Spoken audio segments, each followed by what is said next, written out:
Okay, hello, good morning, everyone. First, it's a pleasure to be here in Paris. I want to thank the organizers for putting together this program. It's a community that I see that I'm not usually part of.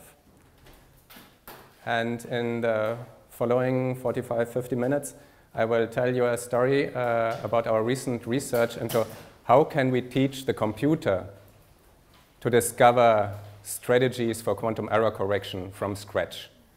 And the strategies I'm going to talk about, they deal with quantum feedback. You know that discovering a feedback strategy is harder than discovering a control strategy without feedback, simply because you have to adapt to the observations. You have to adapt to the measurements. If you see this, you have to do that. If you see another thing, you have to do another thing. And we want to have the computer discover these things.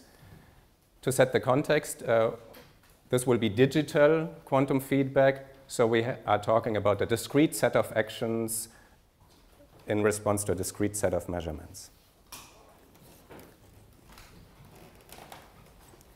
Okay. So here's the outline of my talk. I will first give you an introduction to the power of neural networks that have become so prevalent during recent years.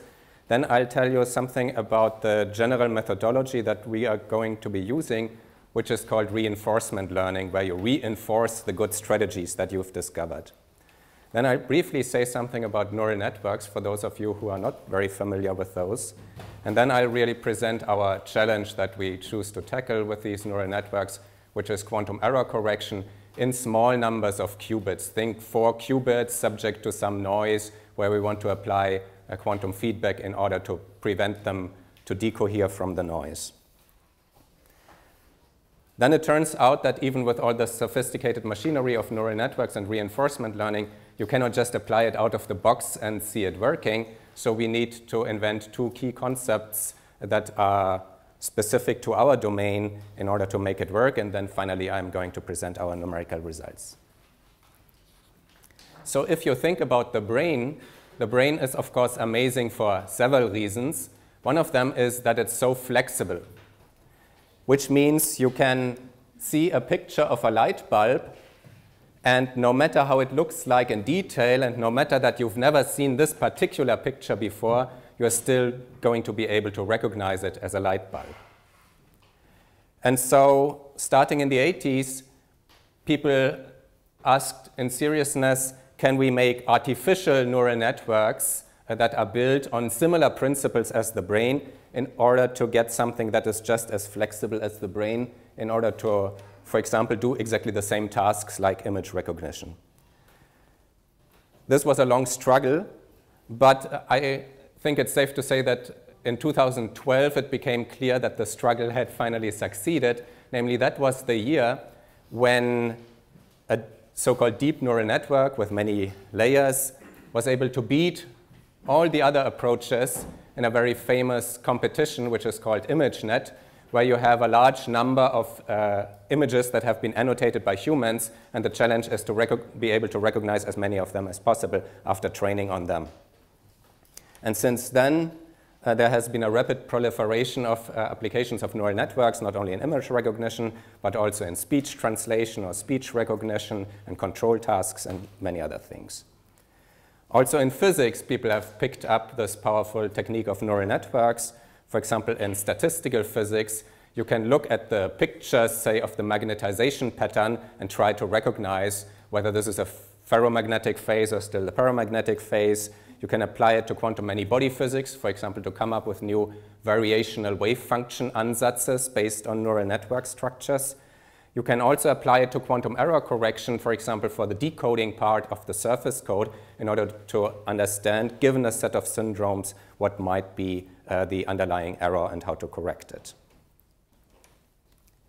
Now, in order to set the stage for what I am going to talk about, I must make a very important distinction between different big subfields of machine learning.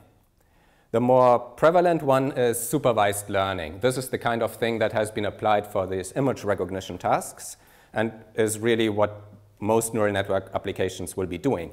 So there you have a student, which would be the neural network, and it is being trained on many training examples by being given not only the question, which would be the image, for example, but also the corresponding answer, which would be the label of the image. And after seeing 1 million or so of these training examples, finally the student would be as good as the teacher. Now there's a catch, of course, in this way of learning, namely the final level of the student somehow is limited to the level of achievement of the teacher. This is not, this is maybe how you start learning, but this is not how you can become a very good scientist. So a very good scientist somehow has to go on learning on his or her own, and that is really the domain of reinforcement learning. So there is no teacher involved anymore. Rather, you have the student or the scientist who just tries things out. And whatever works, the scientist will repeat. This is the essence of reinforcement learning. And hopefully the final level will be unlimited. Now, in order to give you a flavor of what reinforcement learning with neural networks can do, I'll give you 2 examples. It so happens that both of the examples are from the same company called DeepMind, that is now a part of Google. And the first example is from 2013, which was about playing these computer games that came up in the 80s, in particular Atari video games. So here the idea is that a neural network continuously observes the computer screen while it is playing the game, and the only thing it can do is, say, move an object to the right or to the left, like in this game called Breakout. And then all it wants to do is to improve the high score, like a human player would do. And it turns out, just by observing the screen, by doing actions which are random at first, but get better as time goes on, this can become better than human players. So here they made a little table. Of course, the performance does depend on the type of game. You see that an action game like Breakout, there the computer can perform very, very well after some training time. There are also other games where it performs less well, and this is equally interesting. And these games are typically more of a strategy type, where you have to have a long-term strategy. For example, this is aptly named Montezuma's Revenge, where you have a little explorer that has to, say, pick up a key here and then use it at another door. So you have to think ahead, and these are long-term connections between actions which are harder seemingly for the computer to learn. And there's active research ongoing to invent better and better reinforcement learning techniques to tackle these games. Here's another example which is even more famous, which came up a few years ago, and there are by now various versions of it. That is playing Go, the board game Go, which had deemed to be practically intractable for computers simply because of the vast number of possible moves where you can put a stone, say, on a 19 by 19 board anywhere, and you have to encircle your opponent. Now here again, the computer was able to reach a superhuman level using these techniques of neural network reinforcement learning. And what you're seeing here is the complete board of the Go game with the stones of the black and the white player. And what the computer does is it estimates where is the best position to place the next stone. Now, in the next section of the talk, I'll be telling you how reinforcement learning really works, because our goal will be to apply just this neural network-based reinforcement learning to quantum physics in general and to the challenge of quantum feedback and quantum error correction in particular. Before I go there, I tell you that reinforcement learning without neural networks has already been applied in a few instances by physicists, for example, for very simple bang-bang control, where you want to control a single qubit such that it becomes more insensitive to noise, and, for example, for inventing quantum optics experiments by putting a number of beam splitters and other elements on an optical table and then seeing whether you can get interesting quantum states out of that. So reinforcement learning, how does it work? What is the context? What is the story? You imagine you have some environment here represented by these objects which can be moved around, which maybe also have their own dynamics. And you have a little agent, as it is called in this domain. For example, here this robot, which is able to observe the environment and to affect the environment by moving these things around. So more formally, you have the reinforcement learning environment, you have observations, These observations reveal to you the state of the environment, and depending on the state, you want to take certain actions. So the mapping from state to action is called a policy, and then you apply these actions, which will in turn change the state of the environment, and so on and so on. So there are various techniques for doing it, but maybe the oldest one, and certainly the one that we will be using, is based on a policy. So what is a policy? The policy, formally speaking, is a mapping from the state to an action probability. So you are denoting probabilities to take various actions, and then you're sampling from this probability distribution. And in general, this policy probability distribution will also depend on parameters, because that is what you want to change over time in order to get better. This is where the neural network hides later, but in general, you want to parameterize your policy in order to be able to improve it. So how would that look like in the simplest possible example? Here you have a board. Here you have a little robot, an agent that can move around. You have different boxes which you may want to pick up. How do you formalize this? Well, first, the state in this case would just be the position of the robot, or maybe the whole board, including the positions of the boxes. There are different ways to formulate it. The different actions would be the moves in the 4 different directions. And then in order to improve your policy, of course, you still have to steer it towards the right direction. So you have to tell it what is good in the end. You have to give it a reward. And in this case, the reward you could give for picking up a box. And then hopefully, if you have a technique to improve your policy, you would indeed increase this reward over time in order to make it go to the boxes. This setting can be applied to both of the examples that I showed you already. For example, for the Atari video games, the state would be the full screen image. The actions would be the buttons on the controller that you can press, going up or left, or right or down. And the reward would simply be the high score. In the game of Go, the state would also be the current board. The action would be where you place the next stone. And the reward is simply, in the end, whether you win or you lose the game. Now, how to improve your policy? Well, it turns out there is an old strategy which works surprisingly well and which is surprisingly simple. Namely, you take the so-called return, which would be the sum of all rewards. Maybe there is a reward for each time step, and you sum all of them up. And you look at the expectation value of the return under the given policy. The policy is stochastic. Also, the responses of the environment may be stochastic. So you calculate the expectation value. And since the policy depends on parameters, you can ask, how do I change these parameters in order to increase the expectation value? So you simply do gradient descent on the parameters of your policy in order to increase the return. And this is written down here. So you take a step in the parameters according to the gradient of the expected return, which would be the sum over all the rewards over all of time. And then if you work a few steps of algebra, you find that this actually depends on the logarithmic derivatives of the policy with respect to the parameters. And so in order to explain it in more detail, here you're summing over all time steps, and you're inserting into the policy the particular actions that you have taken probabilistically during a single sampling of your trajectory. And then you sample several times. You always get the corresponding overall return. So you have an approximation for this expectation value. And then finally, you go ahead and you update your parameters in order to improve this return. OK, so this is actually the scheme that, for example, underlies Go.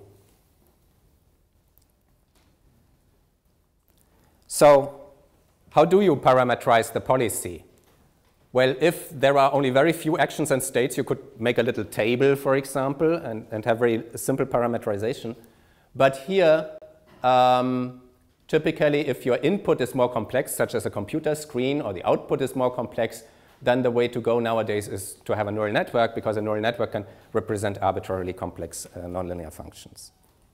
So that brings me to a brief interlude explaining to you how such a neural network works. So what is an artificial neural network? Essentially, It is a nonlinear function with many parameters that can be adapted in order to give you any nonlinear function that you might like to approximate. It has an input layer of neurons. Each neuron holds a single value. There you feed in your input. Then it has several hidden layers, as shown here, and finally an output layer that gives you, for example, the action probabilities that define your policy in our case. Now, how is computation performed? Well, each single neuron obtains inputs from all the neurons of a lower layer to which it is connected, but these inputs are weighted with certain weights, and then you add them all up in a linear superposition. On top of that, you want to make your whole network represent a nonlinear function, and that is performed by having applied to the result of this linear superposition of values a nonlinear function in each neuron. So more formally, here's the linear superposition applied to the neuron values of a preceding layer with certain weights, w, j, k, that connect a neuron j in the upper layer to a neuron k in the lower layer. And it will be these weights that will be adapted during learning. And then finally, you apply a nonlinear function to the result of this linear superposition. And this nonlinear function is usually fixed. It is a very simple nonlinear function, like a smooth step function, and it will not be learned. So it's only the weights that we will adapt. This was a very brief introduction to neural networks, admittedly. So last summer, I taught a course on this, especially geared towards physicists. And you can look up this website where you will find the videos and the slides for this course. So coming back to our challenge, our physics challenge. What is our environment? Our environment really consists of several qubits that are subject to noise. In the end, we will ask, how can we prevent this noise from destroying the quantum information that is encoded in our qubits? So it's a typical quantum error correction challenge. To set this into the reinforcement learning context, these qubits, together with the noise, they would represent our environment, our reinforcement learning environment, as opposed to a physical environment, which would be the noise itself. And then we have our agent, which reacts to the results of measurements performed on these qubits, feeds them into a neural network to determine the action probabilities, and the actions are really gates applied to these qubits, such as flip a certain qubit or do a CNOT gate between two qubits. So again, here's the challenge. To define it more precisely, we want to initialize one of the qubits in a superposition of states, for example, alpha 0 plus beta 1. And then all we want to have is that the superposition survives the noise. So if there were no noise, we would not need to do anything. However, since there is noise, maybe it's a good strategy to try to encode this quantum information collectively also in the other qubits, and then hope that thereby it will become less sensitive to the noise. Maybe we will also exploit some measurements in order to do feedback operations, because we know that in typical quantum error correction strategies, this is an essential ingredient. Now, if you are asked to do this, and if I tell you what I just told you, you would just try out certain things. So here I will display the time evolution. Each line represents one of the qubits. This is the initial state of our data qubit, so to speak, and these are the other qubits that are in a well-defined initial state initially. Now, what you could try, for example, is to apply a CNOT with this qubit as a control qubit, that qubit as a target qubit. So if that is 0, this will not flip. If that is 1, this will flip. And in the end, this will entangle the original data qubit with your target qubit here. OK, so since this worked somehow, you go on, you apply another CNOT, you make an even more complicated entangled state, maybe another one. And then at some point you think, oh, now it could be time to measure, so let's apply a measurement to the red qubit here. Now, what will this mean? The problem is now that you have entangled your data qubit with several other qubits, including the qubit that you have now decided to measure, which means the measurement will reveal full information on the original state of your data qubit, on whether it had been 0 or 1, so the superposition will actually collapse. So this has been a bad idea. And so this is really the challenge that our computer faces, because if the computer tries out random things, sooner or later it will probably do worse than just having the qubits sit there idly. So the goal will be to discover quantum error correction strategies from scratch without human guidance for arbitrary noise and hardware constraints. By hardware constraints, I simply mean the gates that you can apply, the connectivity of the different qubits, such things. And to give you the context of how we think of the whole challenge, of course, there are already many human-invented quantum error correction strategies. The most famous ones and largest class are the stabilizer codes, but you also have more specialized strategies such as dynamical decoupling or decoherence-free subspaces or adaptive noise estimation. Depending on the type of the noise acting on your qubits and the particular hardware settings, some of these more specialized approaches may be more optimal and resource efficient in certain regions of the parameter space. For example, that could depend on the spatial correlations of the noise, on the temporal correlations of the noise. And so our goal will be to invent a general technique based on reinforcement learning that is able to use quantum feedback in any of these settings. So depending on the hardware setting, depending on the qubits, depending on the noise and on the connectivity, it will then on its own go towards this or that strategy and maybe also invent strategies that are not somehow in this list.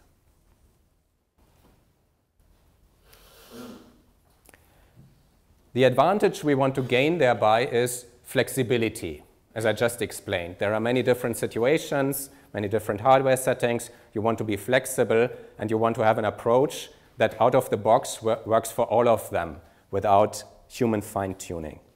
The price to pay, of course, is that because we want to be so flexible, we need some numerical simulation of the dynamics of the qubits. Because we need numerical simulation, of course, the effort for this numeric scales exponentially with the number of qubits, so we are limited in the amount of qubits. So the examples for our concrete results that I'll be showing in the end are for up to 4 qubits, and we are working to make the simulations more efficient, but that's round about the scale of the number of qubits we can go to. So we will not be able to go to, say, hundreds and hundreds of qubits, where rather you have to be someone like Kitaev to invent something that is very general. So we are not yet there. That would be true artificial intelligence. So where is this useful? And here I want to give you another piece of context, which is the so-called modular approach to quantum computation. You know that the fact that you cannot, by definition, simulate a quantum computer in the domain of quantum supremacy on a classical computer, that fact, of course, is a well-known challenge in the whole domain of quantum computation. It also means it becomes very difficult, for example, to test or to verify a quantum computer on these large scales.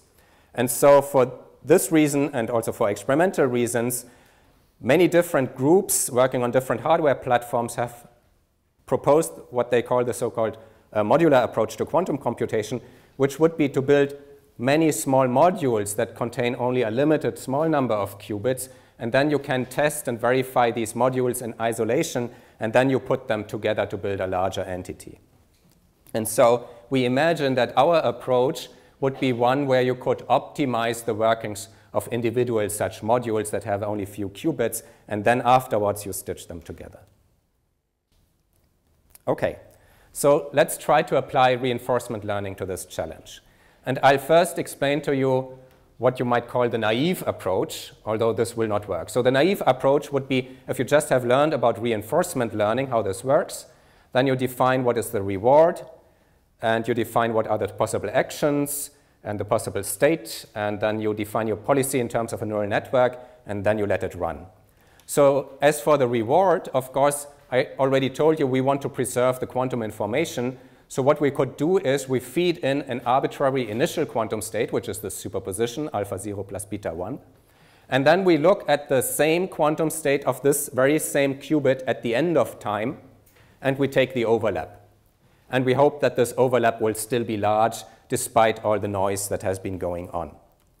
So we could look at something like the overlap between the initial state and the final state, maybe constrained to this particular data qubit, and maybe also averaged over all the possible arbitrary initial states. That could be our reward. So this would be called a final reward. Only at the end of time, we tell our network how good it has been doing. And then as for the policy, the different actions are, of course, the different discrete gates that can be applied, like a bit flip operation on a given qubit, or a C0 operation, controlled knot, that entangles two qubits, or a measurement that can be performed.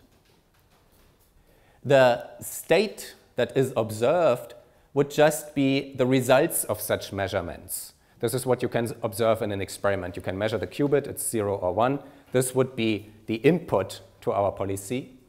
And then finally, we encode the policy as usual in a neural network that maps this input, namely the measurement observations, to the output, which are the probabilities to take the different actions in the next time step.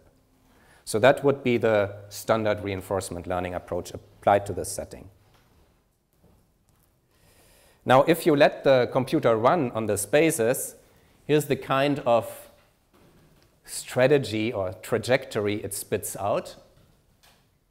And actually, it doesn't work. It does not converge to something better. It does these bad measurements. It gets stuck. And there are at least two reasons why it gets stuck using this naive approach. So the first one is simply there are many different strategies it should have to explore. So there's a combinatorial explosion, because just look at this example. If you have only 20 possible gates, which you can easily have because you want to have C0s between all possible pairs of qubits, if you only have 20 possible gates and you only want to consider 10 time steps, then the number of possibilities are already 20 to the 10. So there's no way to do a brute force search and just stumble on the good strategy. And later we will even consider strategies going on for 200 time steps. So there's a simple combinatorial explosion in the search space of strategies. The second problem is this. There is an obvious good strategy, which is the idle strategy, which means you do nothing.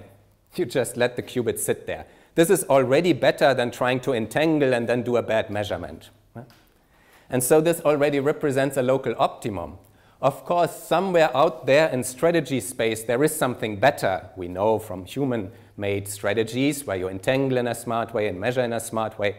But there is a long barrier between those, because in order to go from the idle strategy to a smart and complex strategy, you have a lot of incomplete strategy where you are not yet quite there at the complex strategy. And these, of course, are even worse than the idle strategy. So you have local optima. And so in order to tackle this challenge, we needed to invent two key concepts. So they now become more domain-specific. They are not specialized to the particular problem that you want to solve for 4 qubits connected in a particular way. That would be fine-tuning, so to speak. But they are specific to the whole domain of quantum error correction, because we know what is our goal.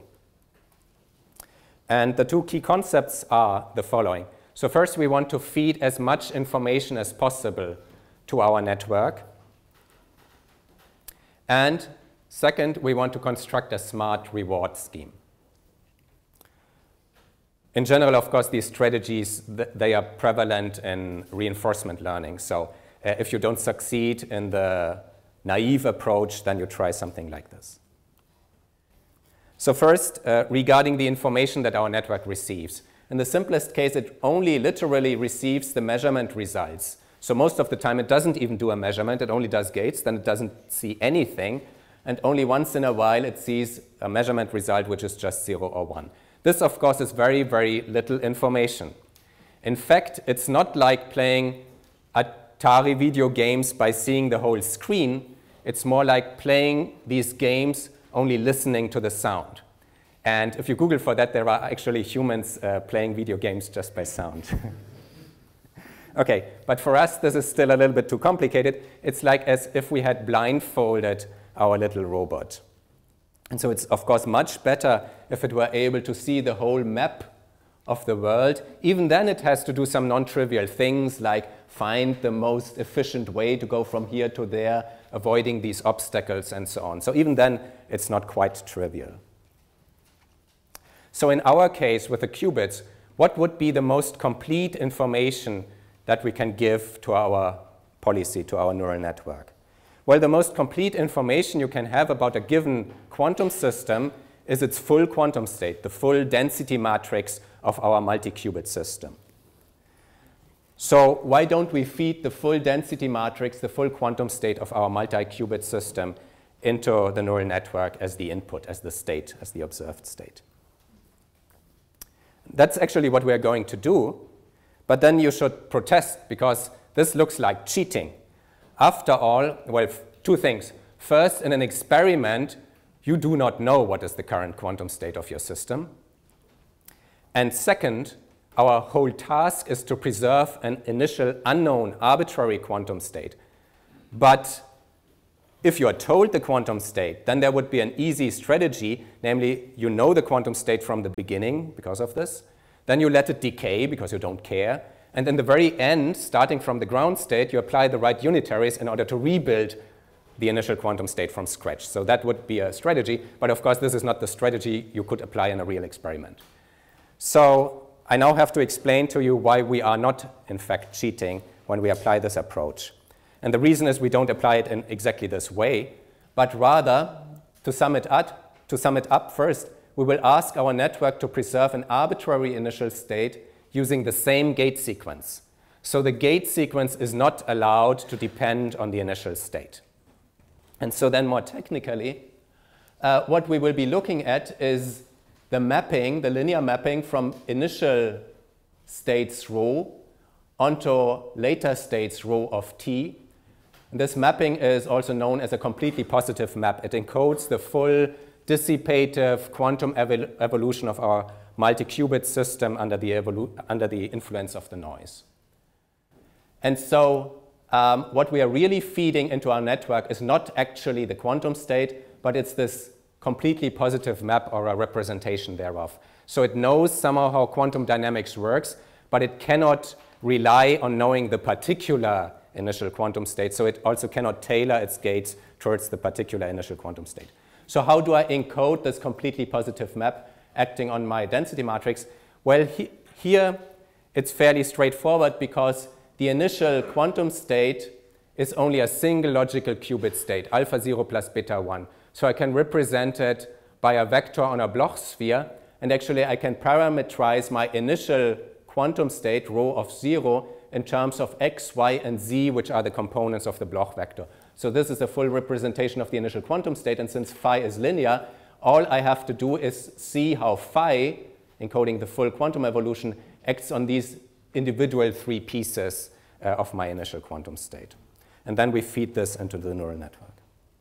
Okay, so we have our network that sees a representation of, sloppily speaking, the current quantum state, more precisely speaking, the completely positive map. And based on that, it will predict the probabilities of different actions. So it sees much more than just the measurement results. Now, still, that leaves the problem that in a real experiment, again, still, this is not what we see. What we see are only the measurements. So what do we do? Well, here we invent something that we call two-stage learning. So the idea is the following. We first let our very powerful network that sees the full dissipative time evolution learn the right strategies. And then we use this network as a teacher in supervised learning. So we have a second network that is really only seeing the measurement results, so much, much less. And we train it in order to mimic the strategy that has first been found by this more powerful network. And this works surprisingly well, provided you give the second network some memory. Because if you only see a string of measurement results, you really have to remember what were these measurement results in order to figure out what could be the current quantum state and what should be the next action. These memory networks are called recurrent networks, so they keep some memory of the time evolution. A memory is not needed for this first stage network.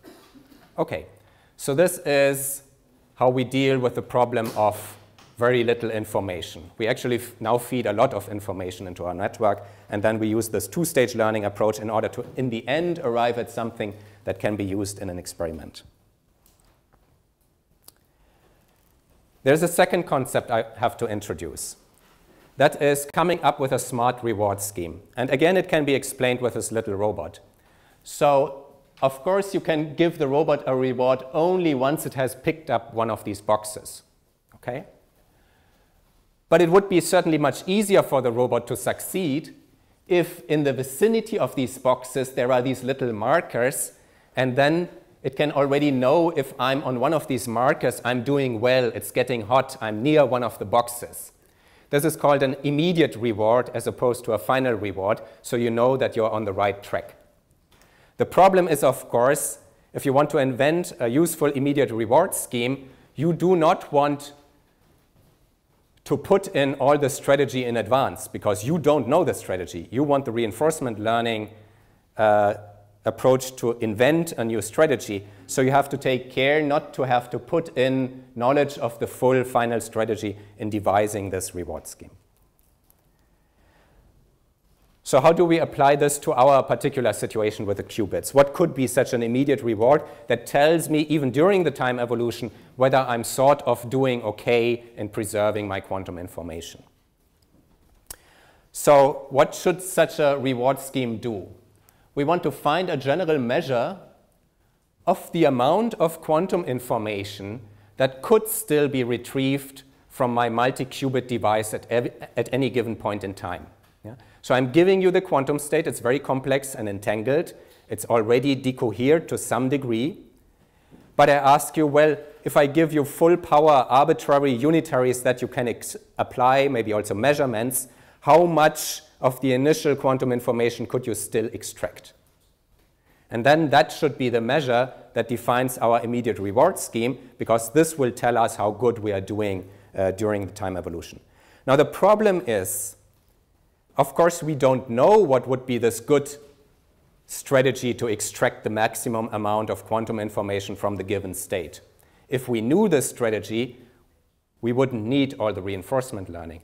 So we have to invent such a reward scheme without making recourse to the strategy that will finally be invented. And so we have been thinking quite a lot about this. And finally, we came up with a solution that is surprisingly simple. So look at this Bloch sphere. Initially, you can have your, let's call it, logical qubit in any arbitrary state. Could point in this direction or maybe in the opposite direction. That would be an orthogonal state. And then if you only apply unitaries and there is no decoherence, you will take these initially orthogonal states and always map them to orthogonal states. They may become more complex and entangled, very complicated multi-qubit states, but because of unitarity, they will still be orthogonal. Once, of course, you have decoherence, this is no longer true. Yeah? If you have up or down, and then you have decay, which takes everything to down, then even though the initial states had been orthogonal, now they are no longer orthogonal. So the question is, in order to understand how much decoherence has acted, you want to know how distinguishable are two initially orthogonal quantum states after some time. And so people have invented just such a measure that tells me how distinguishable are two quantum states. You take the density matrices of these two quantum states, you take the difference, and then you take the one norm of this difference. This tells you if you go for the most optimal measurement that you could invent in order to distinguish these quantum states, how well will you still do in order to distinguish them? So it's a good measure for our purposes. We don't need to know what would be this optimal measurement. This is what is guaranteed. So what we then do is we actually apply this measure, we apply this norm, And then we say, well, let us minimize over all initial states, because maybe some initial states are better preserved than others, and we want to know the worst case. So the worst case, the minimum distinguishability, that we will call the recoverable quantum information. And so this is a new measure. It tells us how much quantum information of the initial quantum information is still left in our multi-qubit system after some time evolution. And presumably this measure can also be applied to other interesting situations where you have complex entangled states of many qubits. So now for the numerical results. At present, I will show you results for up to 4 qubits for several different physical scenarios, because that's the beauty of this approach, that it is so flexible. Yeah? We can use one and the same program, and you tell me the different hardware settings, and we can always apply the same program, and it will invent different strategies. So here's the first setting. I have 4 qubits. All of them are connected to all of them, so that means I can apply C0 between arbitrary qubits. And also all of them can be measured. This is represented by these detectors. And then the type of noise that I will assume here is a bit flip noise. So randomly, these individual qubits will flip, and the corresponding term in the master equation would look like this. And so here's the result, the strategy that evolves. At first, the strategy looks like the one I showed you. So there's a few entangling gates and suddenly a measurement that is stupid, and then the state is completely destroyed. The blue shading indicates all the qubits in which some of the initial quantum information is actually stored at any given time. So they have been entangled, so to speak, with the logical qubit. They hold important quantum information. And so you see this completely collapses at this unfortunate measurement.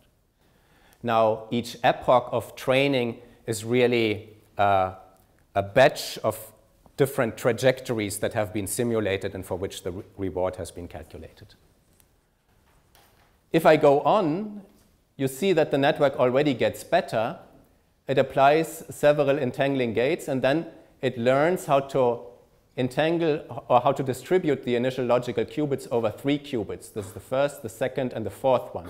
The middle one, well, it doesn't do anything particularly useful, but it also doesn't do anything particularly bad. You see, here's a measurement, but it's taken at a time when there's actually no quantum information stored in this particular qubit, so it doesn't collapse the overall quantum state. So that's already good. And then finally, the network becomes really good. It learns to encode the quantum information in 3 qubits, again, 1, 2, and 4. And then it learns to use this third qubit as an ancillar qubit, so to speak. And it applies these combinations of 2C0 and a measurement, 2C0 and a measurement, which are actually parity measurements. So these are the parity measurements that you would find in a textbook when you look up the repetition code for bit flip noise. So the network automatically discovers this and applies them periodically. And so it really shows, if you go in more detail, it shows adaptive behavior. So depending on the measurement result, a measurement that is taken at this time step, it will continue with different sequences depending on this result. And so if you want to watch the training progress, here's this measure of the quality, the recoverable quantum information, as a function of training going on. And at first, it's really, really bad. That is when it's still doing these bad measurements that completely collapse the quantum state. So it's worse than idle. Idle would be better. Doing nothing would be better. But then after some time, at least it surpasses the threshold of the idle operation. And then it really starts encoding in this 3-qubit bit flip repetition code. And then afterwards, it still increases, becomes better and better. And at this dashed line, it gets as good as doing repeated parity measurements. Nothing else, but just repeated parity measurements. And then finally, it gets even better than that in the sense that it becomes adaptive. So if there is an unexpected measurement that signals, oh, there is an error, then it does something smart. It just doesn't go on doing the same sequence of parity measurements, but it does something smarter. So the question is, and this is, let's say, prevalent question in all of neural networks. Can we actually understand what the neural network does? Because that's difficult. So how does the network operate? For example, if we feed in our quantum state, or more precisely, completely positive map, what is the state of some neurons, say, in this last hidden layer in the network, and can we make any sense out of it? The problem is, of course, there are 300 neurons, so I cannot possibly plot one point in a 300-dimensional space for each input quantum state and somehow visualize this. Now, fortunately, there are techniques to project down from high-dimensional spaces to low-dimensional spaces, and in particular, there have been such techniques invented in the machine learning community which make it such that whenever there is a cluster in the high-dimensional space, it will still be retained as a cluster of points in the low-dimensional space, so points that somehow belong together are still together in your visualization. And so this is what happens if we apply this technique to our neural network. So each point really corresponds to one input state or one point in time during our many, many training runs. And obviously, there are different clusters. And so these clusters have different meanings. But in order to explain them, I first want to tell you something about how I would visualize a quantum state, a density matrix. So for our problem, if I take 4 qubits, these are the eigenstates into which I can decompose my density matrix at a given point in time. That's, for example, 0, 1, 1, 1 plus 1, 0, 1, 0. That might be one of the eigenstates. And these are other eigenstates. And in this particular example, it turns out the eigenstates are always these superpositions of two simple components that can be easily written in the sigma z basis. And these are the probabilities of the various eigenstates. So this has the overwhelming probability because it's actually the good state, the ideal state without decoherence. And these are the other states that have lower probability. They are already subject to some noise. And so what you can then infer from this plot is sometimes you just have the standard detection cycle. So there is a sequence of states through which you go by doing these repeated parity measurements. And all the parity measurements do, when the measurement results are of the expected sort, is they somehow distill out and boost the probability of the good ideal quantum state, yeah? Because you confirm, yes, I'm still in the good quantum state. And in our visualization of the network states, we are really going through several of these big clusters until we go back again. So it's a periodic thing that takes us through these clusters. However, what happens if you have an unexpected measurement result? Then it's much more interesting. Then you have much more complicated sequences, because what happens, you can see here, suddenly, because of the unexpected measurement result, you're no longer sure what is the correct quantum state. In principle, it could be any of these 3 states that have high probability. And then by very smart measurements, the network again has to pinpoint the error and say, OK, it was the second qubit that has flipped, and I should unflip it. OK.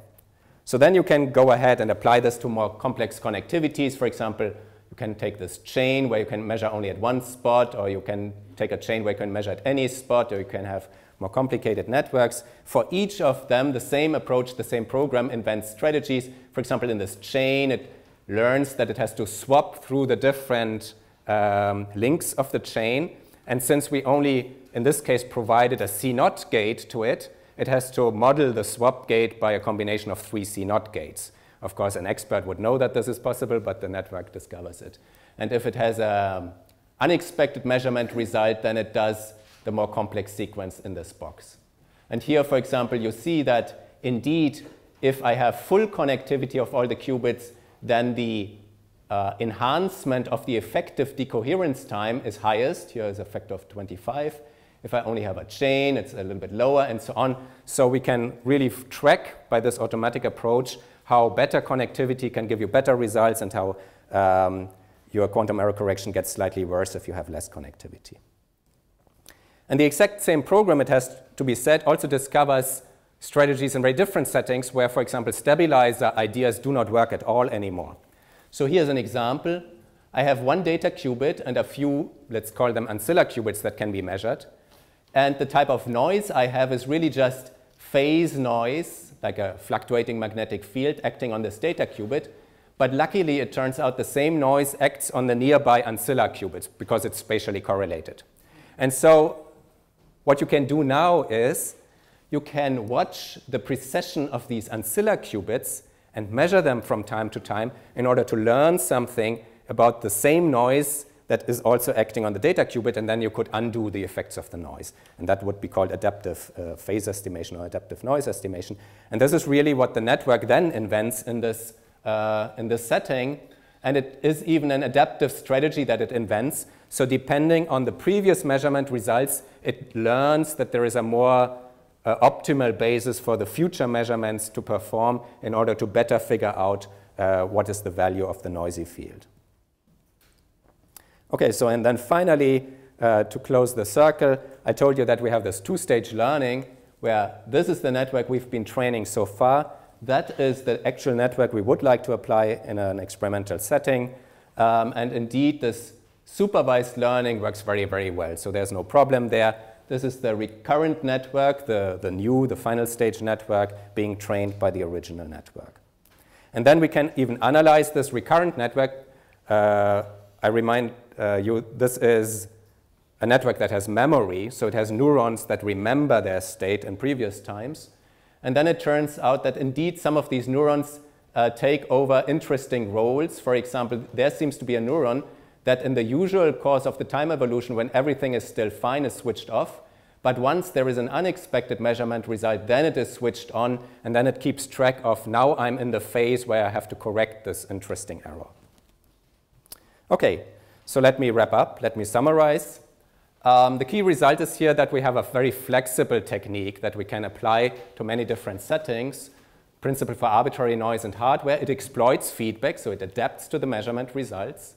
And it immediately generates these hardware-adapted strategies without any need for, say, a quantum compiler where you have your general abstract algorithm and then you compile it for a different hardware. And in the near future, of course, we really envisage to apply it to different settings. For example, settings even that don't just include qubits. I mean, this is general enough. We could have settings where we couple to cavities, and we have collective readout, or we can even try to store the quantum information in the cavities, and so on.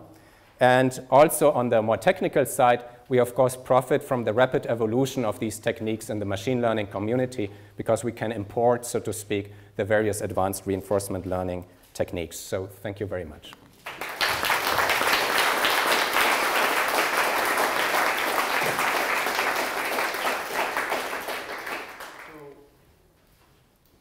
We have time for some question.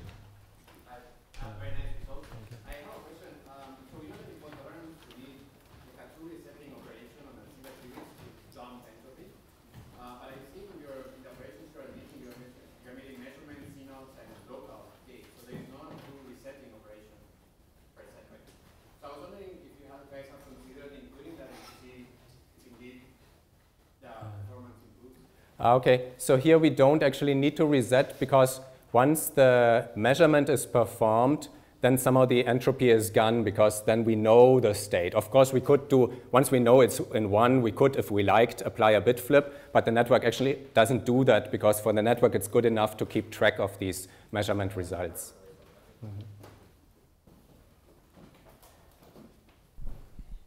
Thank you, sir. I have 3 simple questions. So first is, you see your method can be like for arbitrary noise. So every training, so you suppose you know the type of noise or the noise can be anything? So here we always assume we have a model. Yeah. Because we need to simulate it. Yeah. So the way to apply this to real experiments would be presumably to calibrate your typical hardware. Then you know, I have a bit flip rate of such and such, I have a dephasing rate of such and such, okay. Maybe I have correlated errors, and then you have this model, and then you put this on the computer to discover the strategy. Okay. Of course, it would be even greater if you could do it directly on the quantum computing device, but there are technical hurdles to doing direct reinforcement learning on the quantum computing device, including then you would have to have everything on the chip, like a little FPGA, for example, that implements the neural network, but then to update it fast enough for efficient training is probably still very hard. Okay, so that means if, for example, the environment change and you need the training again? Yes, yeah, okay. If the environment would change, you would need to train again. Okay. Maybe you could train from the old starting point because maybe only the parameters have drifted a little bit. So, I mean, if, for example, here the training maybe takes some time, so it can be used for real-time feedback, or? So with the training, I'm not sure whether we can, at the moment probably we cannot do it in real time, but of course the final application, once you have trained, that should be done in real time, and presumably can be done using FPGAs. You know that currently experimentalists are already using FPGAs to extract the measurements, for example, from these devices.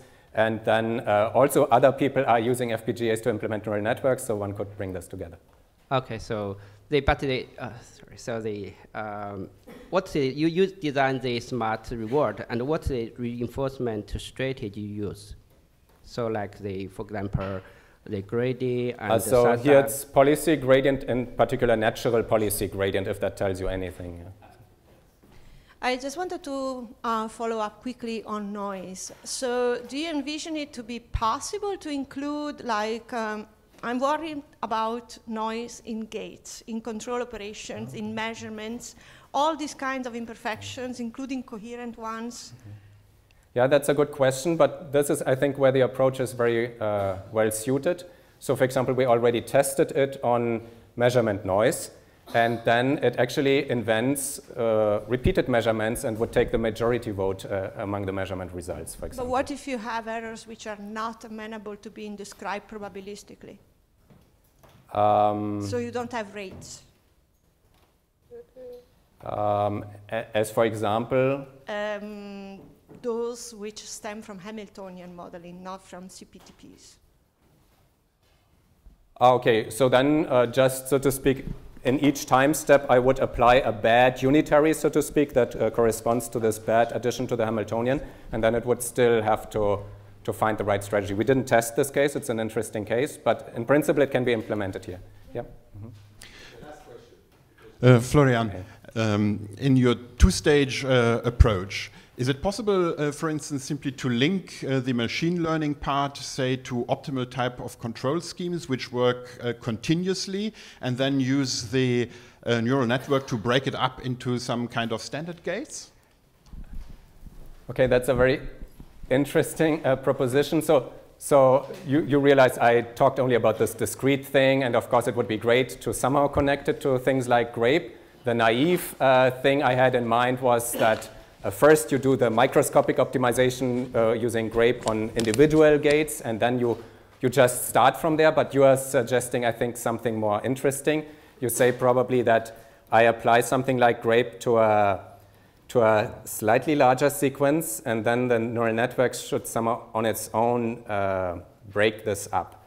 I could imagine that if you give me sufficiently many such sequences, and they do have this structure that it can be broken up, I don't know, then I can probably train an LSTM network in order to do this. But we would have to talk about it. It's not completely clear how it would be done. Yeah.